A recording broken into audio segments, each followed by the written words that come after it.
Olá, pessoal! Tudo bem? No último vídeo utilizamos essa função, e é uma função bem não linear, digamos assim. E ela foi vista como uma transformação que leva cada ponto xy no espaço para o ponto x mais seno de y, y mais seno de x. E no gráfico foi feita a aproximação em um ponto específico. Vamos deixar por escrito esse ponto, 2 negativo e 1. É importante ter ele registrado. Foi adicionada também uma série de linhas de grade ao redor para mostrar em detalhes o que a transformação faz em pontos que são vizinhos do ponto. E por esse lado, o quadrado mostra a versão aproximada da função. E foi visto que a função, que aparenta ser bem complicada, quando aproximada, ela parece uma função linear, localmente linear. E o que eu vou mostrar neste vídeo é a matriz que te diz a função linear disso. E ela vai ser um tipo de matriz 2 por 2. Temos aqui nossa matriz. E agora, volte um pouco atrás e pense no nosso esquema original, antes da transformação. E pense agora num passo minúsculo para a direita. Depois, pensamos que esse passo minúsculo para a direita é um pequeno parcial x, um pequeno passo na direção x, que quando transformado, será um passo minúsculo no espaço de saída.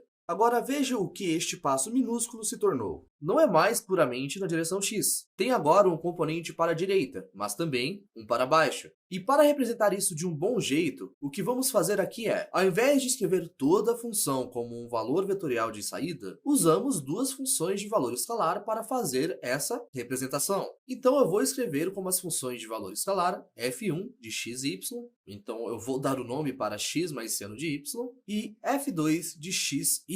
Tudo o que eu fiz aqui é dar um nome para funções que já foram escritas. E quando se olha no vetor a consequência de ter dado um passo minúsculo d, passo para o x no espaço de entrada, conseguimos notar que isso corresponde com dois movimentos d no espaço de saída. E o componente x desse movimento, se desenhar isso fora e disser qual o componente x de tal movimento, vamos pensar nisso como uma pequena mudança parcial no f1, o componente x de nossa saída. E ao fazer a divisão, ao pegar a parcial f1 dividida pelo tamanho dessa pequena mudança, ela escala para o vetor de tamanho normal. Não como um pequeno empurrão, mas algo mais constante, que não encolhe quando dermos mais e mais 1. E de forma parecida, a mudança na direção y, componente vertical desse passo, também foi causado pelo dx, aquele passo inicial para a direita. Assim, vai ser uma mudança parcial minúscula no f2, o componente y de saída. Desse jeito, olhamos para o espaço de saída que foi gerado pela mudança parcial na direção x. E novamente, é legal pensar nisso como se fosse uma divisão por uma quantia minúscula. Essa parcial f2 é realmente um pequeno empurrão, mas ao fazer a divisão pelo tamanho do empurrão minúsculo que gerou isso, conseguimos, basicamente,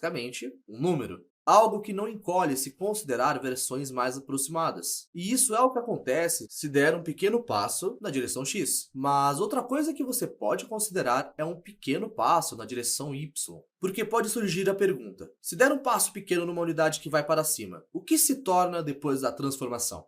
E a resposta aqui é que, bom, parece que esse vetor ainda tem um componente para cima, mas também um componente para a direita. E agora vamos escrever os componentes da segunda coluna da matriz, porque como sabemos, se você representa a transformação linear com uma matriz, a primeira coluna diz onde o primeiro vetor base vai, e a segunda coluna, como o primeiro, mostra onde o segundo vetor base vai. Se isso parece estranho, é legal voltar e dar uma olhadinha no vídeo de revisão, ou talvez ver um pouco sobre o conteúdo que nós temos sobre a álgebra linear. Mas, pois bem, para conseguir as coordenadas aqui, vamos fazer a mesma coisa. Vamos ver primeiro de tudo a mudança na direção x aqui, o componente x desse vetor empurrado. E isso vai ser dado como uma mudança parcial no f1, no componente x da saída. Aqui estamos olhando na saída base. Temos f1 e f2. E isso traz a questão de qual mudança foi essa, que foi gerada por uma pequena alteração na direção y. Então, a direção em f1, causada por um pequeno passo na direção y, dividido pelo tamanho desse pequeno passo. E depois, o componente y de nossa saída. O componente y do passo, na saída base, que foi causado por um pequeno passo na direção de cima, no espaço de entrada. E bem, essa é a mudança no f2, o segundo componente da nossa saída, causado por dy.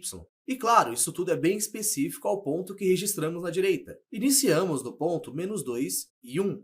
Cada uma dessas derivadas parciais nos diz, calcula isso no ponto 2 negativo e 1. E ao calcular cada uma no ponto 2 negativo e 1, você vai conseguir algum número. E isso vai te dar uma matriz 2 por 2 bem concreta, que vai representar a transformação linear que essa caixinha aparece quando aproximada. E essa matriz aqui, que está cheia de derivadas parciais, tem um nome bem especial. Ela é chamada de jacobiano, ou matriz jacobiana. Você provavelmente já tinha adivinhado isso. E um jeito de pensar sobre isso é que ela carrega todas as informações de diferencial parcial e leva em conta ambos desses componentes de saída, ambas possíveis saídas, e dá para você uma grade do que todas as derivadas parciais são. Porém, eu espero que você veja além de somente um jeito de guardar o que as derivadas parciais são. Tem uma razão de organizar elas desse jeito, e isso cai na ideia de linearidade local. E se você entende que a matriz jacobiana é fundamentalmente suposta para representar que uma transformação parece quando você aproxima em um ponto em específico,